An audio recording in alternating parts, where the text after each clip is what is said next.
The farm covers more than 170 acres in Halifax Township, and Armstrong, the first settler of the Halifax region, would be happy to know that it's still a truly magnificent sight to behold. October 12th, 1746. I've finally finished building my home, and it seems most of the crops I've planted are faring reasonably well. Yesterday a traveler passed through, a missionary, and he seemed to think me mad for living out here alone. Perhaps he is not far from the truth. I am wary of the Indians. I perceive a sense of suspicion in their demeanor. But for all the hardships and potential dangers, I am not unhappy with my decision to settle here. Far from it. These lands and the river are truly a magnificent sight to behold. Armstrong.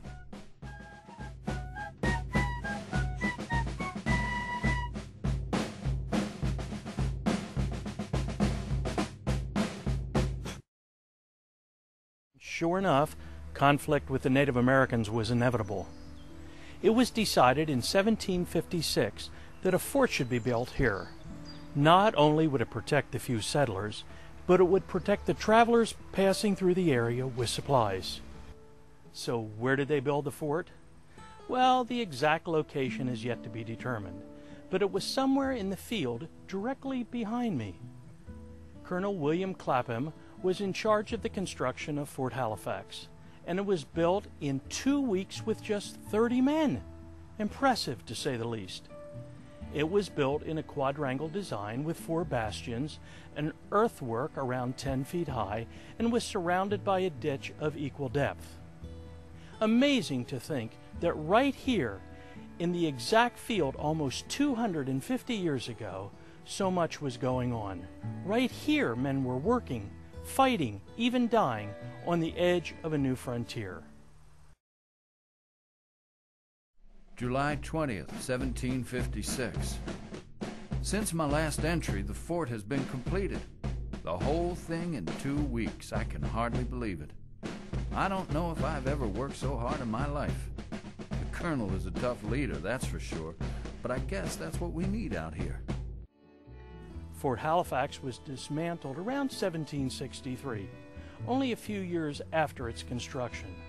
This was done for a variety of strategic reasons, including the need for more troops at other forts, and of course the ability of the Indians to sneak past Fort Halifax by going behind the islands on the Susquehanna.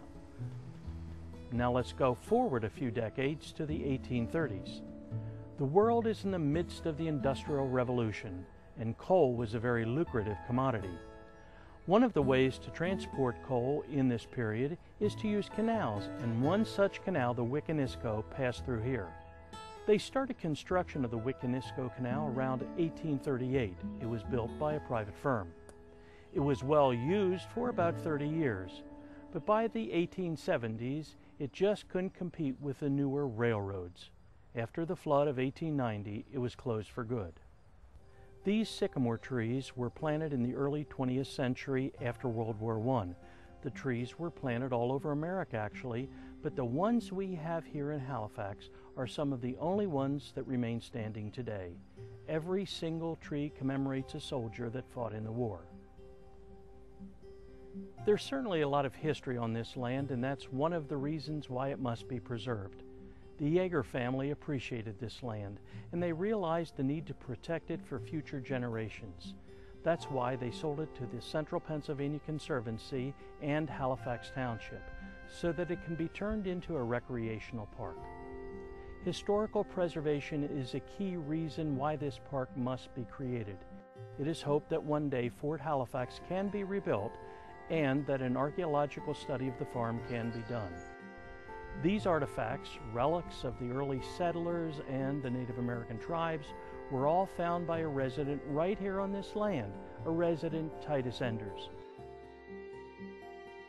I'm going to show you some of the artifacts I've found in this area, basically around Fort Halifax, Yeager Farm, and a half a mile north of the Yeager Farm and perhaps a mile south.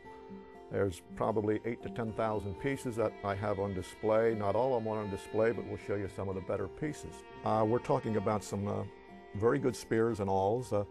One of this awl came off of the southern part of Andy Yeager's farm, and these knives, they're quartz and the quartzite, and they came off of the Halifax baseball diamond, what is now, was a cornfield then.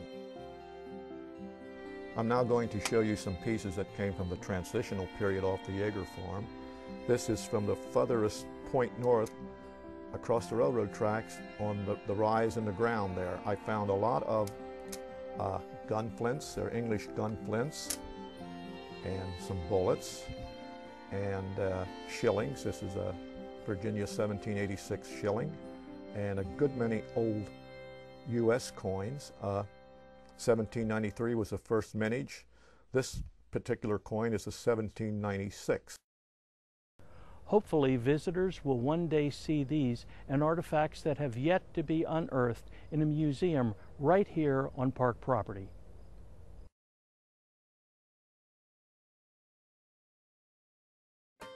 Today, me and my class went on a field trip to the park in Halifax. At the park, my favorite thing was getting to go inside of Fort Halifax. We learned about forts and stuff in class, but it was great to see it for real. We also looked at the different trees and things, and I saw a bald eagle. The park person there said that the first Fort Halifax got built in only 2 weeks. I wonder how they did it because it was a big fort. This area is home to many birds. Even the endangered bald eagle has been seen perched here. The creation of a park will protect the wildlife and environment, preserving it for future generations. The park will hopefully be a wonderful educational experience for young people. They'll have the opportunity to study nature up close. It is hoped the park will also offer an opportunity for hiking, walking, and jogging.